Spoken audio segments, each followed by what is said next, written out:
waxa kaloo muhiim ah oo haddii weliba khalad ka dhaco lagula xisaabtamaya ruuxan dabiibka ah ee arwaaxda dabiibaya haddii uu u baahan yahay inuu acshaabta iyo dhirta wax ku daweeyo inuu aqoon u leeyahay dhirta weliba isagoo aanu tasafux la iman oo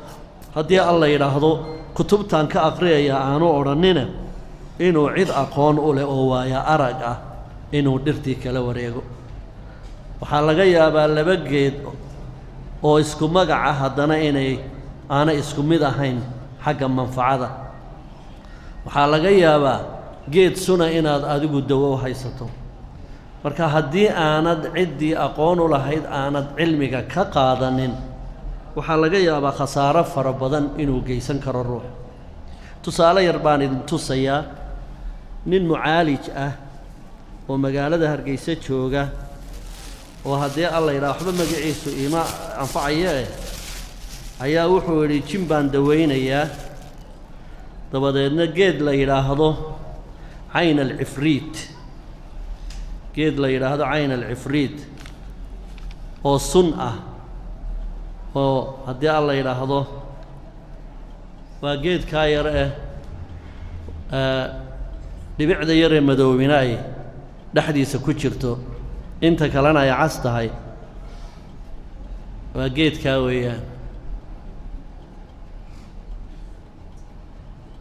waxay u bixiyeen cayn alcifriit bay yidhaha carabtu ama cayn aljin ayaa la yidhaahdaa isagoo yaryar oo intan ka yaryarna carabaha laga keenaa geedkanna imanka magaaladeennu ka baxaa Hargeysa geedahan waaweyn ee ilaa 7 mitir gaadha ee quruxda loo beertay intii aynu waddanka ku soo noqonnaa dib loo beeray ma aqaan siirkiisa meel laga keenay guryahan filooyinka oo dhan hortooda qaar in badan buu ka baxaa midhahaasuu bixiyaa cayn alcifriit bay yidhaahdaan carabtu geedkaasi waa geed suna geed weyn weeyaanoo midhihiisaasi waa sun maadad sunahoo aad iyo aad u xun baa ku jirta ka yaryarna galkiisu wuu yaro adag yahay ka yaryar galkiisu wuu adag yahay haddii uu caloosha tago isagoo galka laga qaadana ama ay aad sii dhaado ay badanto ay galka xayuubin karto waa suma saac weeye waa xanuun markaaba inuu qofku u dhintaan waxba ku ahayn kii caynkaa ahaa cayn alcifriidkaa ayaa wuxuu siiyey gabadh buu siiyey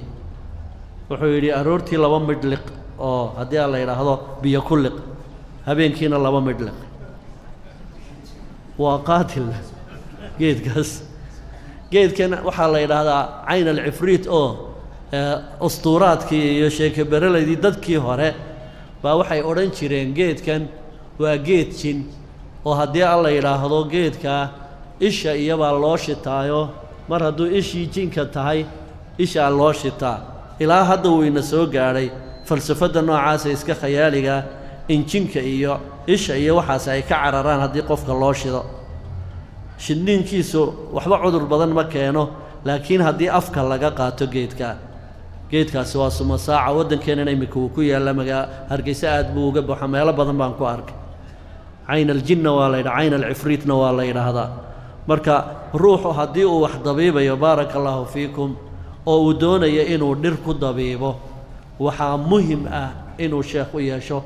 oo aanu isagu haddii alla ka dhigo kutubtan wax ka aqriyayaa ama carabiga waan aqaanaa keliya ma anfacayso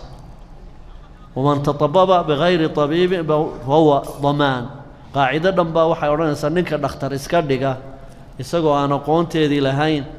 dhakhtarnimadiisiina ay dhibaabo kaysato waa damaan isagaa ka ah marka waxaan ku talin lahaa ruuxu hadduu mucaalij yahay inaanu isticmaalin dhirta haddaanu aqoon u lahayn haddaanu maxaanku idhaahdaa naqli u lahayn oo cid maxaanku idhaha lagu kalsoon yahay aanu ka qaadanin dhirta lama isticmaalo waxaa dhici karta geed aad adigu taqaano oo cudurkii daweeya inuu cudur kale haddana dhaawac ku yahay maalan geedka la yidhaha cirqusuuska oo kale waa geedahan loo isticmaalo isha iyo waxaa laakiin qofku hadduu macaan qabo macaankiisa wuu kicinaya qofku hadduu dhiikar qabo dhiikarkiisa waxaan u jeedaa hadduu keliya xanuun qabo keliya xanuunkiisa wuu sii kordhinaya marka geedkii haddii aad isticmaalayso waa inaad side effectskiisa inaad garanaysaa mudaacafaadkiisa waa inaad garanaysaa oo qofkii marka hore sidii dhakhtarka aad u waraysataa cudurkaa miyaad qabtaa cudurkaa miyaad qabtaa cudurkaa miyaad qabtaa inaad tidhaahdo laakiin beri baa wadaad lahaa geedkaas jinkaa loo isticmaalaa dabadeedna iminka geedkii maalintii dhoweyd aan idin tusay oo kale haddii la yidhaha guryo fankii oo kale qofku hadduu tayrot leeyahay lama siin karo qanjirkaas haddii uu shaqada badiyey tayrot galaankaasi haddii la yidhaha uu khalkhalo oo haddana aad guryo fan aad siiso waad uga sii daraysaa dhibaabo badan baad geynaysaa marka waxaa muhiim ah ruuxa mucaalijka ahi inaanu dhir isticmaalin haddaanu aqoonu lahayn haddii kale waxaa kugu dhacaysa uun sidii ninkii laga sheekayn jiray ee la odhan jiray thawm alxakiim nin la odhan jiray baa jiray thawm alxakiim nin la yidhaahdo ninkaas thawm alxakiim waxay yidhaahdaan aabbihii baa mucaalij ahaan jira oo dhirta wax ku daweyn jiray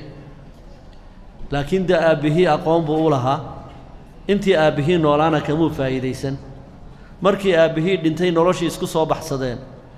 dabadeedna kutubtii aabbihii buu dhaxlay kutubtii aabbihii ayuu dhaxlay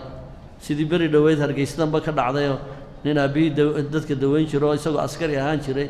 oo dabadeedna intuu dhir siiyey dhowr qof ay ku dhinteenoo isbitaal halkan ku xidhnaa hargeysadanba la ii sheegayay ninkii kutubtii buu akhriyey waxaa u soo baxday cudurka caynka ee caynkaasa waxaa lagu daweeyaa xayatun sawdaa unbuu arkay xayatun sawdaa oo wuxuu arkay khalad madbaciyaa jiray oo halkii xabatu sawdaa ay ka ahayd ayaa ba'dii baa laba dhibcood noqotay deedna markaa haddii dhibic labaad ba'da lagu dar maxay noqonaysaa xayatun sawdaa cudurka caynkaasa xayatun sawdaa baa u dawa'a dabadeedna xayatun sawdaa buu soo urursaday dabeedna wuu u kariyey waana dee ta ugu sunta badan leh abeesadii madoobeyd buu dadka waraabiyey ku waraabiyaaba waa kow markii dambana isagaa cabo isna oo u dhintay bay yidhaahdaan